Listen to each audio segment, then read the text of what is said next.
wife caught him in action. Ebu ngoja. So this uncle akitoa nguo ukiona hukushtuka ama like how did it happen?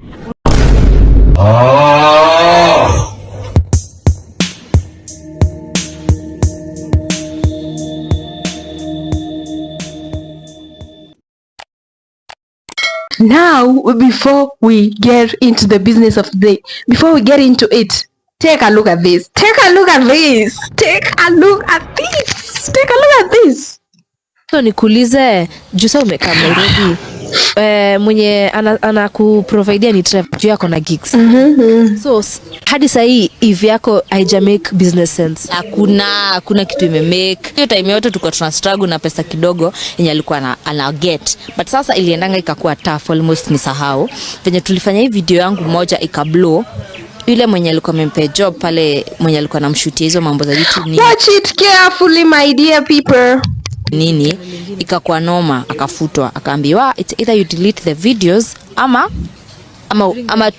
tuache job. Hakuna venye unaweza kuulienda unafikiria ideas noma unapeleka kwa channel ya demu yako. It doesn't work that way. Kama unataka mshahara yako unafikiria ideas noma fanya mbele kwa YouTube channel demu yako itavaka kwa ile ya Mr delete akaacha job. Hey, nikamwambia sasa umeamua turudi ushago wewe. So Moranga na ule kisi. So naachaje job surely juu ya kitu yenyewe hata but iko na views wewe. So na views but hazina do. Tutafanya nini? Tutalipa rent na nini? Tukakaa 2 months hatujalipa rent. He had a camera. Hiyo kamera yake mimi na nyuma ngadi leo alikuwa amebaiwa na mamake akiingia shule 75,000. Tuliuza 25,000. Tupate, yani ilikuwa ile ya nani anataka tupate rent. So I used to go to come. You have heard that. You have heard, umesikia hiyo vizuri. Kuliuzwa hadi kamera 75 yenye ilitoka kwa kina Trevor. And now listen to this. Listen. Ukunji? Yeah. I think I used to buy them at 80 bob. That was the 150. Wow. Hiyo ndo hapo ndo nilikuwa napata. Hapo ndo nilikuwa napata pesa ya credit, ya food ya lunch and ya kupea my then boyfriend. Yeah, mwenye watu wanachinaka kiniambia ati aliniosha yeye ndo amenifikisha hapa. Ya kumpea sapa. Yes. Ulikuwa unamwambia kijana sasa. Yes. Side eye. In 2019 na pesa yangu yenye nimehook belt. My lord. My lord, I wonder. You can tell this guy is so contradictory. This girl during okay. Welcome guys. This is Achisa Family here, and today we are going to do a video on Mungai Eve. You all know Mungai Eve is now facing a problem that is called identity crisis. You have seen it. People are talking about it on the internet. Mungai Eve is undergoing an identity crisis. You guys need to pray for her because whatever she's going through, you can't even put it into words because she's so contradicting herself in every statement that she talks about is just contradictory. You can't even relate to it because you have seen the previous videos, 2 videos I've shown you. Like, tell me the level of contradiction that is going on there. And since she broke up with the guy, the director guy, Trevor, oh my god, she has been all over. And the one thing that Mungai Eve has been doing, I think she has been trying just to do a video to trend. I think she doesn't care about the loyal fans who she met during during her professional era. Like, she was kind of a profession. You all know Mungai Eve, she was a profession until she broke up with a guy. Like, I saw a comment somewhere, Mungai Eve, somebody commented like, Trevor, hatutawai kusamea. Why hatutawai kusamea?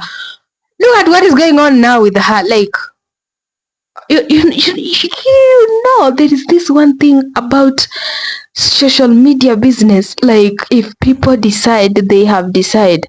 Imagine if people decide to subscribe. Do you remember the girl that what was her name? Ule demu wa Malisa Fichito. Do you remember the girl? Like, yeah, it's harsh outside here. Social media business, just a slit of it and you can lose it all. Yeah, you can lose it all. You can lose the audience, the loyal. You will have that loyal audience. But if it's a trend, I think it's mostly in Kenya. Kenyans go with that trend. If something is trending and like this, there have been this trend like let's unfollow this person until apunguze kiburi. What if it's now decided on her? Like, think about it, guys. I'm so worried for her. I don't think it's something to be happy about. Like, I'm so worried because anytime she speaks, she's kind of so much of about herself. She's kind of bragging. That's why I'm calling it identity crisis. Like, she doesn't know who is herself because she's trying to tell us who is Mungai Eve now. Like, I've watched a bunch of her videos and I'm just like, okay, yeah. Take a look at this. Then that's when now the aliens are going to hit Eve. I have the money. Actually, this year I have made a lot of money that I've never made when I was like, did you have to say that? Like, so I had the money, but I was feeling like this is the first time nishaka hivi na feel I'm going through something. Unajua kitambo I used to hear people saying they are going through something. I'm like, what are you going through? Nyinyi mnakuanga na mambo mingi sana. Exactly. So I used to sit. Nataka kujirealize. I used to cry. Hey, my boyfriend akanaweza waambia guy. I used to cry, and then he believes in me so much, and he could tell me, relax babe, just give yourself some time. Just think of what you want to do. I don't know if she's talking about the current boyfriend who she's hiding, but I don't think it's Trevor. Yeah.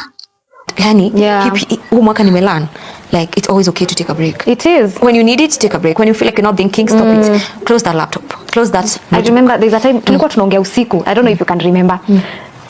Tukiuliza nifanye lifestyle. Do you know that time I had been off the camera for 3 months. Yani naamka asubuhi, naoga, na watch, nakula, nimeosha all corners in the house. I'm like, what am I doing? Naamka therefore ushailala to reduce the hours of suffering. That was me. Like I was so confused, and then like starting over. Watu wanaona they were so used to me being in another media house. Now I'm independent. I'm asking myself, ama nirudi? Will I be able to stand as Liz Jackson? Like I think we were going through that. We were going through at the same time. Yeah. So I reached you, Nini, and then I used to see people say, the reason is my story, because I used to laugh when I see people say, Atata uliisha, or na, now here it goes. These two just decided to sit in a podcast. Is it a podcast? Yeah, let's just call it a podcast, or is it a 2x2 interview? Because they're both interviewing each other, like kila mtu anatry kuji-explain, like. Okay, I think it's a podcast. Yeah, now the motion starts. Ex-boyfriend was the brain, and I just used to laugh, and I'm like, kuna mtu nimetukana jana juu yako. Akisema nilikuwa nimeweka ile ask me a question. Akaandika hapo, could you please tell Eve to go back with Trevor, we missed them. I was like, go back. I'm dead. Like, excuse me. Please, can we just move on? Yeah. Babe, it's been a year. Yeah. Do you know actually it's been a year plus? Just that people got to know about it Later, in February. yeah. But it's been a year plus. You don't shinda hapo kwa situations. But then imagine maybe I don't get them nowadays. Yeah. Nobody tells me, but it was bad. People used to tell me. Then now, but why do you like if you don't want people to tell you, why do she keep talking about it? Because if you have watched her videos in her current YouTube channel, most of them that are trending is because she has talked about the guy. Or even the interview that she goes to that are trending, she has talked about the guy. Let's make it make sense. And then I look how the year has even the best like the best I've ever had. Yeah, this interview for me it's really different. Now this interview triggered a lot of fans. 90% of her fans or whatever, 90% of fans of Mungai Eve were not just having it, because she was actually interviewing this girl, and in the interview it was like, okay, if you are watching the interview, you're like, okay, who is interviewing who? Who is supposed to interview who? You're like, oh, wait a now just take a look at this. Vita, for me it's really different because he raped me. Yeah. Wait, your uncle? Yeah. And his wife caught him in action. Ebu ngoja.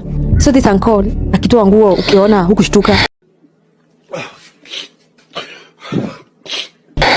My God, why? Like, what are you saying? What are you saying? What is he saying? Like, wait a second. Like, hiyo tu ndo swali imekuja kwa akili. Like, ukitakuwa like mtu anakuambia venye alikuwa na relative alafu wewe unaingilia huko, like huko na kito like be serious now. Like, is she for real? Yeah. Like, and his wife caught him in action. like, wait a Ngoja. second. So this uncle akitoa nguo ukiona hukushtuka ama like how did it happen?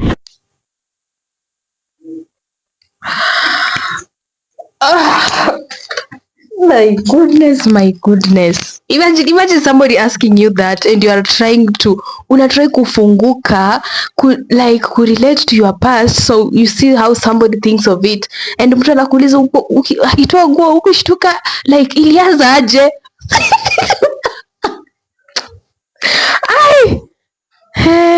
What kind of journalist is this? Now we see, now it's now open, you can tell that guy director. Now for now everyone can tell, everyone, like literally everyone can tell the role Trevor used to play in Mungai Eve's career. You can tell immediately after the breakup, the interview, her new YouTube channel is very different compared to the one she used to do during the era when she was dating the guy Trevor. Trevor as the director, I think he used to do a lot. He used to kind of control her non-stop talking, to control her ego, to control her dressing code. At least he made her look professional. Let's be honest, guys, because what is going on with Mungai Eve now, it's so unpredictable, it's so unspeakable. Like, I just can't put it into words, because oh my god. When I just watched this video, I'm like, all right, what is she gonna say next? What is she planning to say next? Because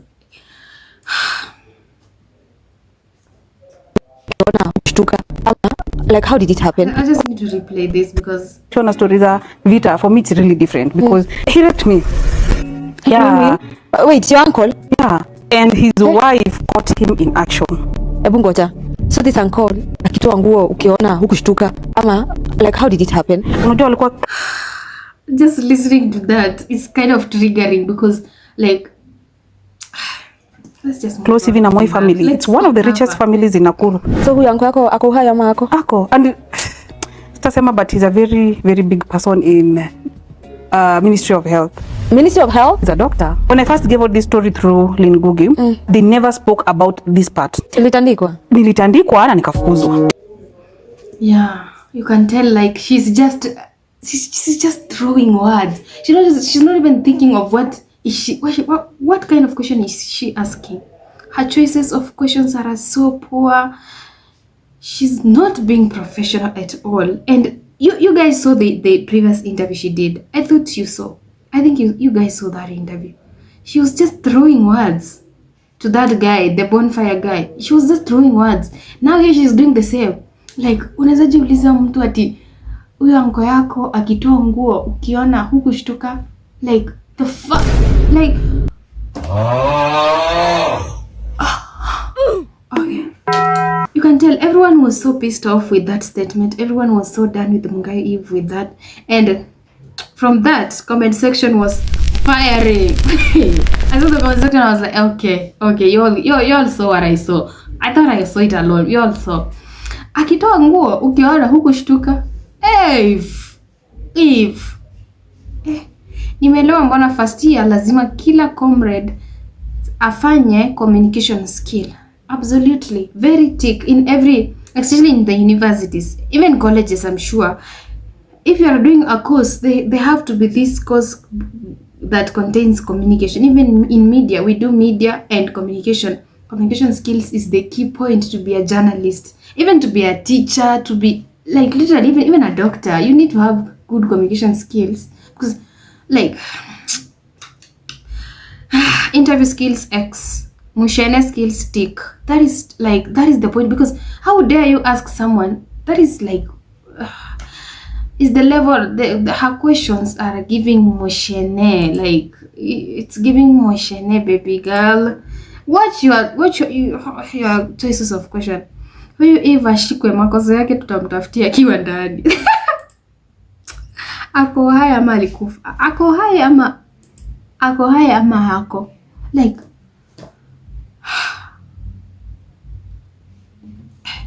but then Mungai needs to stop But then if Mungai needs to stop doing this kind of interviews, aache tu Lynn Ngugi atafute interviews za udaku. Zero empathy. I'm so triggered. Like her I think this is not even on a level of interviewing. Even podcasts, they don't gossip to this extent. Like, guy, I'm a journalist, but where if that is not how we ask questions? Empathy ni muhimu pia. That is a traumatic experience. You need to have some emotional intelligence before asking those kind of questions. You need to consider how the other person is going to feel. You need to consider how she's gonna take it. You need to, like, she's not considerate at all. She's just throwing questions. Who is narcissist? Zero empathy. Yeah, anadai tu kujua venye deki inikaaje. Mungai Eve, leave the education. Hata common sense. Maybe start with empathy. If hizi ni maswali gani surely? The comment section is just throwing the same kind of thoughts that I had. Everybody is so done with her.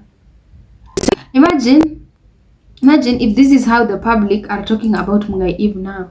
What if some, like, I bet she's losing followers because I saw her Instagram, her YouTube channel. Remember when she first came out, she first created her YouTube channel after the breakup. It just shoot to 100k subscribers and it has stuck. After that, the progress, the consistency gave her like 79k subscribers, and after that I've seen her YouTube channel is kind of stagnant at 179k subscribers. You can tell people are so done with how she interviews with this podcast. I think sometimes she does these things intentionally. Let's be honest, because Mungai Eve, at least a week you will find her gossip on her trending on NGC. I think she does this intentionally so that she can trend people to go view her stories. She's doing this intentionally, and that is not the point of being a journalist. For the point of being a journalist, for you to maintain a loyal audience, you need to be considerate with what you're doing, not to be considerate of how trending is the story is gonna be. That is not the point of being a show host. Mungai Eve, somebody I once made a video and listen to this. If Mungai lacks emotional intelligence, listen to this and tell me it's not the same thing you are thinking. It's not the same thing. Tell me it's not the same thing you are thinking about the current Mungai Eve, because the foregone Mungai Eve was better. I can assure you that, and I have a bunch of evidence of videos.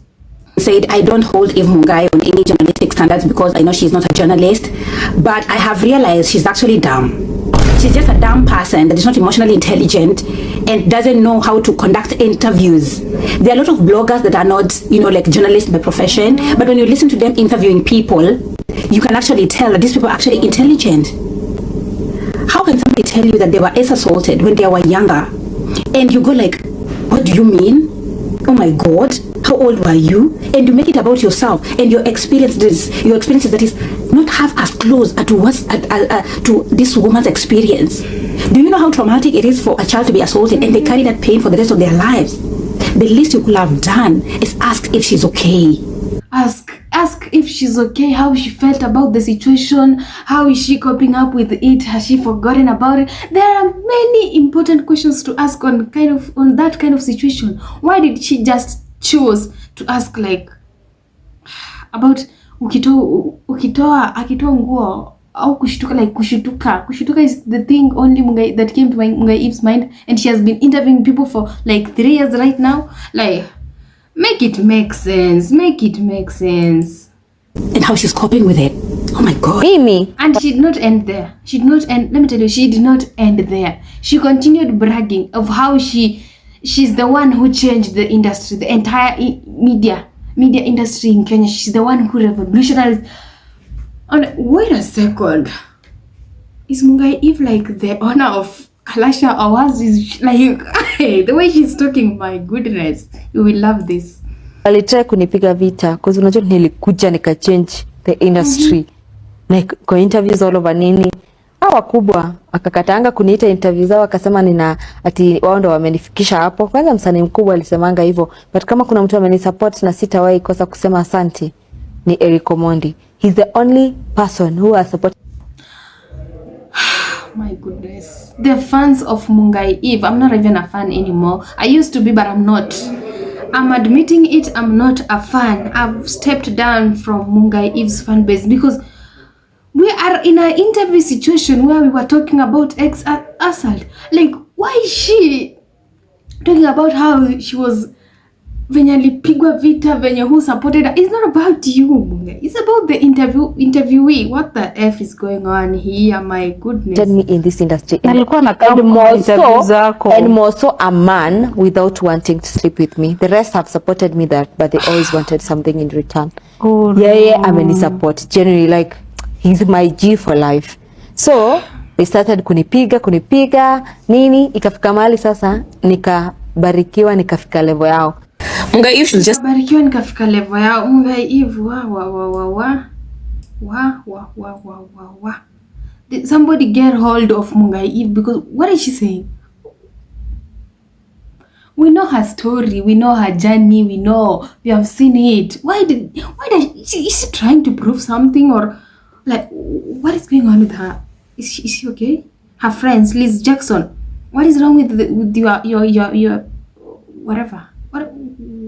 What's up? What is that? Like, am I missing some? Is she okay? Is she dating somebody who is okay here upstairs? Like, the fuck is going on? What?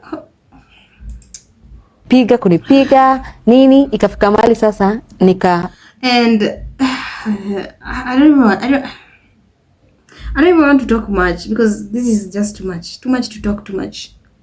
Let's listen to what this lady just her message to Mungai Eve, and I kind of have the same thought. This message is so relatable.